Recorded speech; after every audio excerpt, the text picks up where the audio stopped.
All right, well, we've pretty much made it. I think the hardest part about rooting for a football team, especially when they make a bowl game, is the fact that you got to wait basically a month to see them play, whether they're in the college football playoff or, in this case for LSU, the ReliaQuest Bowl. And in that time, you got to find a way to, fill that time with the NFL, with college basketball, whatever it may be. But for guys like me and people out there, I'm sure you can't get enough football. So we've got football back with LSU coming up in just a couple of days here.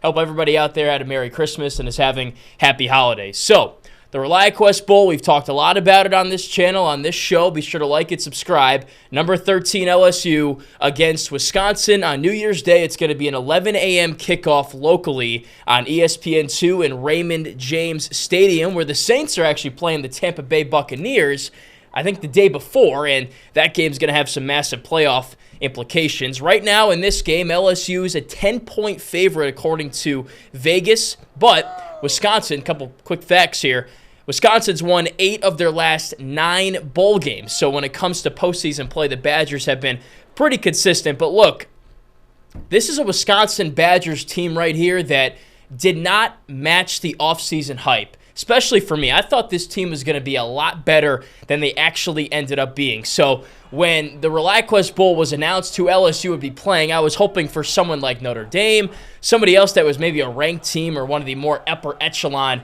Big Ten teams. And we got Wisconsin, a team that went 7-5 this year, largely did not meet the expectations that many thought that they would meet coming into the season, and it's kind of just boring. There's really nothing about Wisconsin that's exciting. They're not great on defense.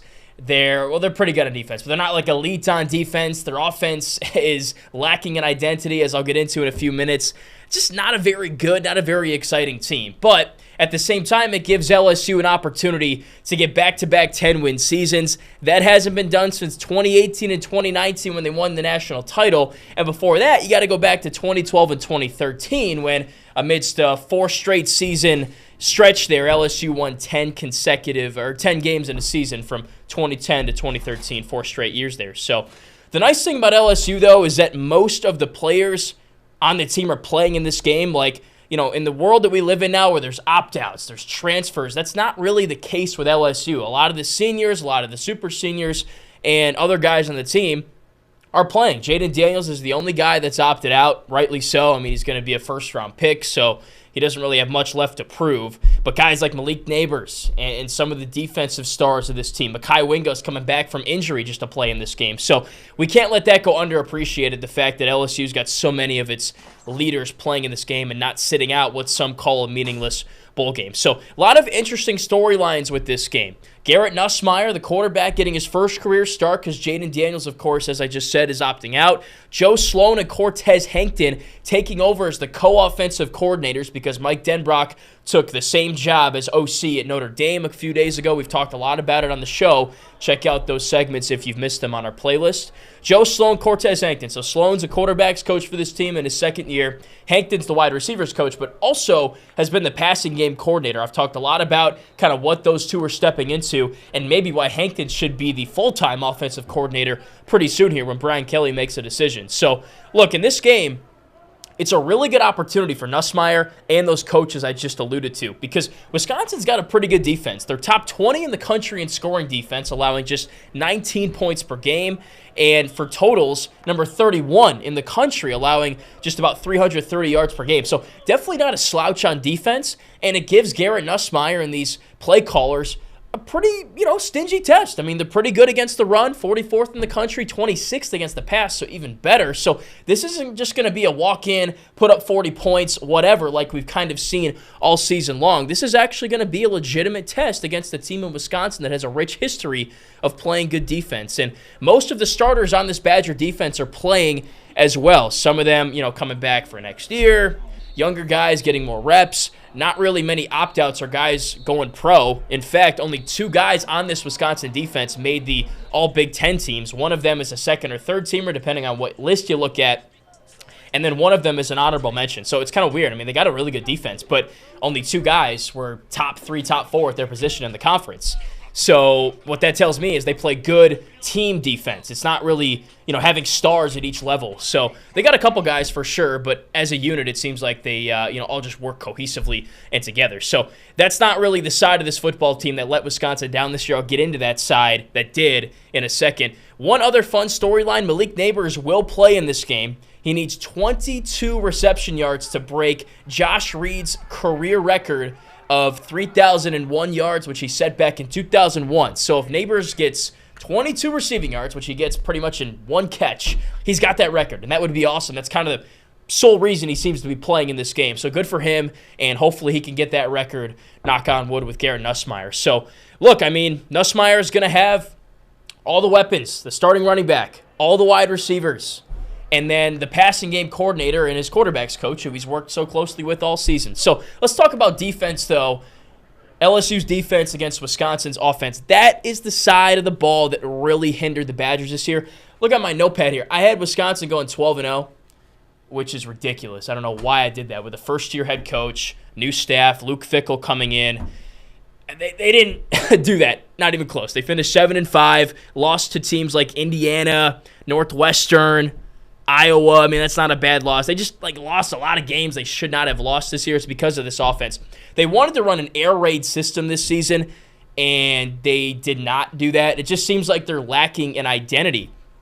Right now, they're tied for 99th in the country, and this is out of 130 teams in scoring, putting up just 23 points per game. Experts had them scoring 33 points a game coming into the year. So their offense certainly largely underperformed. And then total offense, 75th, putting up 371 yards per game. Very pedestrian, very lackluster. Maybe good enough to win the Big Ten West, but the Big Ten West is bad, and I can say that because I'm from Big Ten country, so I understand. So it's an air raid team, as I said, but they passed their passing game ranks 87th in college football. So if you're supposed to be a pass-heavy team, you should probably be top 30 in passing yards, and they were far from that this year. In fact, their run game was better, and that was one of the questions coming in. If you run an air raid system where you pass it 50 times a game, can you get that run game working? They did, but that wasn't what they wanted to do coming into the season. And that's how they've won games recently, is with that run game. More on that in a minute. The quarterback for this team, Tanner Mordecai, #oldhead. He's in his 6th year of college football. He's played at Oklahoma, SMU, now Wisconsin. Missed a chunk of the season this year, and I think the backup played better than he did, to be honest with you. But look, he's proven over 9,000 career passing yards, 82 touchdowns, and he's expanded his game this year with over 300 yards on the ground. So he's a tough guy to play against for sure. He could definitely sling it, and I thought he would be a better fit for this air raid system than I guess he was. Couple of key opt-outs for Wisconsin in this game. Their All-American running back, Braylon Allen, won't play. As I said, they leaned on that run game heavy down the stretch of the season, and he had a lot to do with that. He's not playing in this game. And then one of their receivers, who wasn't a leading receiver, but their second or third option, will not play in this game either. As for LSU, two things that interest me. Mekhi Wingo, the preseason All-American defensive tackle, is back for LSU. He's been practicing, missed a chunk of that season there with a lower body injury is what we were told. So he missed 6 weeks, pretty much the end of the season. That was a tough loss, especially right before Alabama and some of those other big games down the stretch. But he is back for that D-line, so that's a really good pickup for them and definitely gives you hope going into next year if he decides to come back. That decision still hasn't been made. And then the cornerback situation.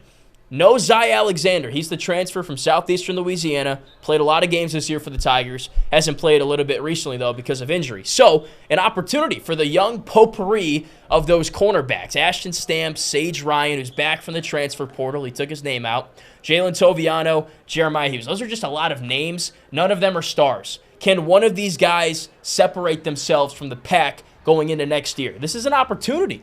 Earn a starting job.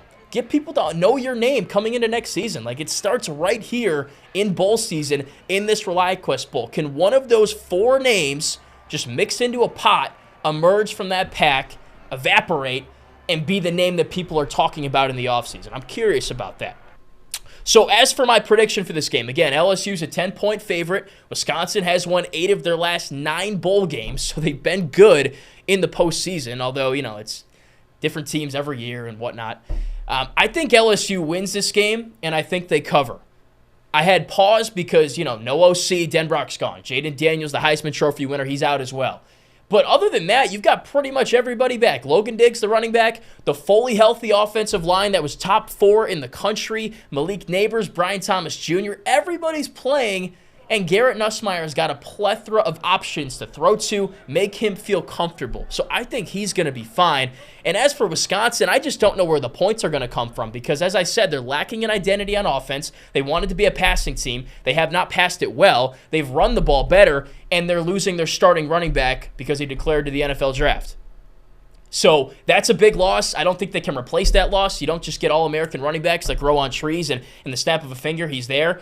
Wisconsin's been a historically good running back school, but the guys that played behind Braylon Allen this year did not impress me enough to waver in this prediction. So I just don't know where the points are going to come for Wisconsin. Even with Mordecai back from injury, they didn't have a ton of success there. So also, Mordecai, as I said, he had that running ability, over 300 yards this season, which was surprising for me to read. I didn't know he had that in him.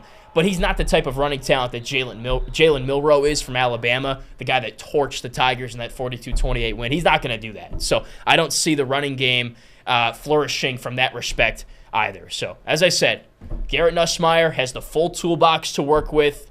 He should settle in just fine. Cortez Hankton ran the passing game this year for LSU. He's coordinating this game. I think the Tigers are going to win. I think they win handedly. There's a reason why when this bowl game matchup was announced, I was like, well, that's boring. But on the one hand, LSU's got a chance to pick up its 10th win, back-to-back 10-win seasons, start building that hype, building that momentum for next year. Can Garrett Nussmeier show he's the for sure guy at QB1? Can Cortez Hankton prove he deserves that offensive coordinator job? Can Matt House and this defense give us any kind of encouraging feelings heading into next year that they can be even just a little bit better on defense? Curious to find out all of those things.